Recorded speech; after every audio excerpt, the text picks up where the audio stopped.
IIT కాన్పూర్కి ఒక student shock ఇచ్చాడు. ఒక అద్భుతాన్ని చేశాడు. మామూలుగా ఈ బడా బడా కార్పొరేట్ సంస్థలది గనక వాళ్ళ ఇది హ్యాక్ చేసి ఏమన్నా సక్సెస్ చేసి చూపిస్తే వాళ్ళకి ఉద్యోగాలు ఇస్తారు. అట్లా అనుకున్నట్టున్నాడు. సీటు రాని విద్యార్థి చేసిన పని చివరికి అతన్ని జైలు పాలు చేసింది.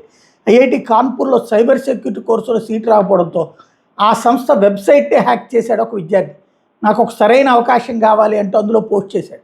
అయితే ఈ ఘట్టం మీద అతని క్రియేటివిటీ కంటే కూడా అతని క్రైమ్ని అసెస్ చేసినటువంటి ఐఐటి డైరెక్టర్ అతని మీద ఎఫ్ఐఆర్కి సంబంధించి ప్రిపేర్ అయ్యారు. అయితే ఈ ఘట్టం మీద ఎఫ్ఐఆర్ నమోదు చేయడానికి అయితే డైరెక్టర్ నిరాకరించారు.